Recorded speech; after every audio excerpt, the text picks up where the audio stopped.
Hello Boys and Girls Club members and families. My name is Mr. Jesse. I am the Associate Club Director of Team Programming at Taft, and I'm here today with another short video for you. I'm sure most of you have watched all of my videos so far about various card games, so you know that I like cards, and today I'm here to tell you about another card game. This one is the game called Spades. Similar to Hearts, which you may have seen before, but there are some variable differences. It is a partner game, unlike Hearts, so it is a four-person game. The partner sits across from you, so theoretically this would be my partner with this hand dealt to them. This would be my hand, and then there would be two people that would be the team against us sitting here. I've dealt the hands kind of out so you can see them a little bit. I've dealt them randomly so I didn't know how they look, and here is how the game is played. You play to a point total of 500 in a game of Spades. Seems like a lot, but it actually doesn't take that long. And each person, if I'm the dealer, the first person to the left would bid how many tricks they think they're going to take. A trick is every time one card is played into the middle by each person. And in Spades, the most important cards is just like the game says, Spades. They are the cards that take the tricks most of the time. If I were to, for example, just play it out without us saying anything and led this ace of diamonds, everybody would have to follow diamonds if they had diamonds. So the ace is the highest card, so this would take it. But if somebody did not have diamonds and they were my opponent, obviously, my partner would not want to steal it from me.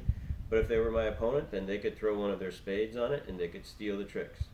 So spades take a lot of tricks, and then if everybody has to follow the same suit, then the aces on down to king, queen, jack, and so on are the higher cards that take the tricks. So here's an example how it would play out. If I dealt this hand, then the person to my left would be the first one to bid how much they think they're going to take. They don't have a great hand here. They do have the ace of clubs for that suit, so they would probably say one only. My partner also doesn't have a great hand. They might say one as well because they have four spades here that might be able to get something in at one point. This person has a very good hand because they have the ace of spades and the king of spades, which are the two highest spades, so they're guaranteed of taking two tricks. Plus they have four more spades here, so they would probably bid about five. Me, again, I don't have much spades. I only have this jack of spades here, but I do have the ace of king of hearts and the ace of diamonds, so I would bid three. So if we remember, it doesn't matter if I don't get my three. If my partner makes up for it, then it's okay. So my partner bid one and I bid three, so we have to take four tricks.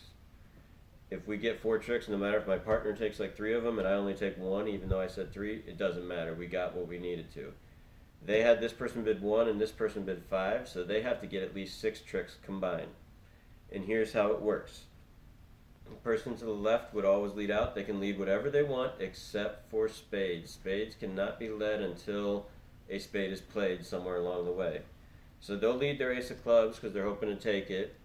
If you can't take a trick, you want to throw your lower cards to save your high cards to possibly take them later. So they took this. They've taken one trick so far. They would probably just again lead back clubs again. And now their partner actually has the king of clubs, which becomes the next highest card. And we still have to follow suit, so they've got two tricks already out of this six that they said they would take. They led king of diamonds. I led that from them because it's their only diamond, so now they're out of them and maybe can use their spades later, even though they didn't take this trick because I took it with my ace. We've got one of our tricks.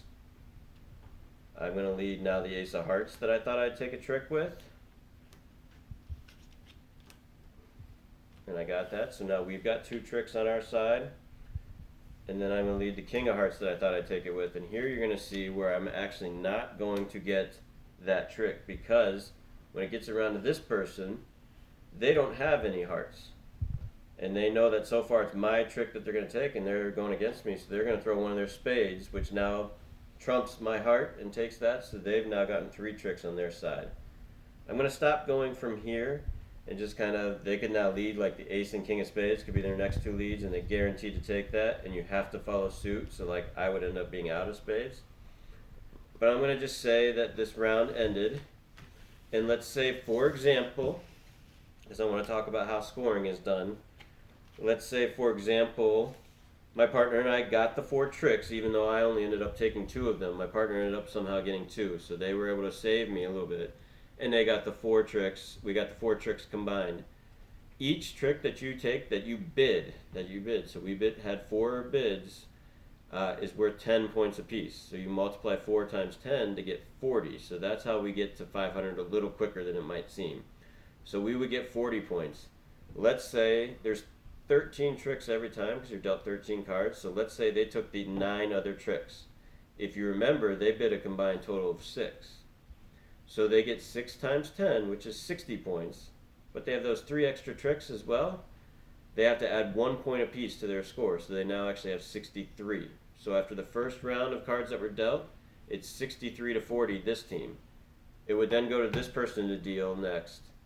And a couple things that you need to remember though, it's okay to underbid like that sometimes, where you end up taking those 3, it's what's called bags, so those 3 points are 3 bags, they have 63. But if you end up taking throughout the whole time before you get to 500, 10 of those bags, once you add those up, you then subtract 100 points from your score. So you have to be careful about taking bags sometimes. That's why you want to really bid what you think you're going to get and do it as close as you possibly can to it.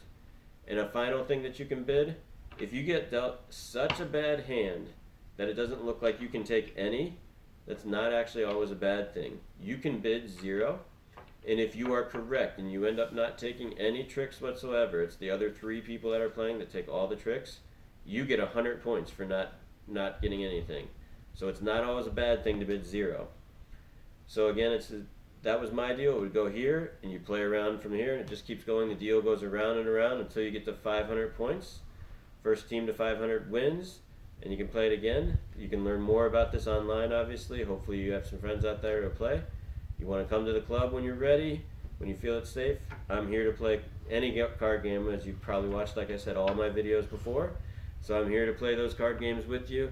I hope that everyone's staying safe and healthy though at this time, and we look forward to seeing you back at the club when you feel ready. Thanks. Bye.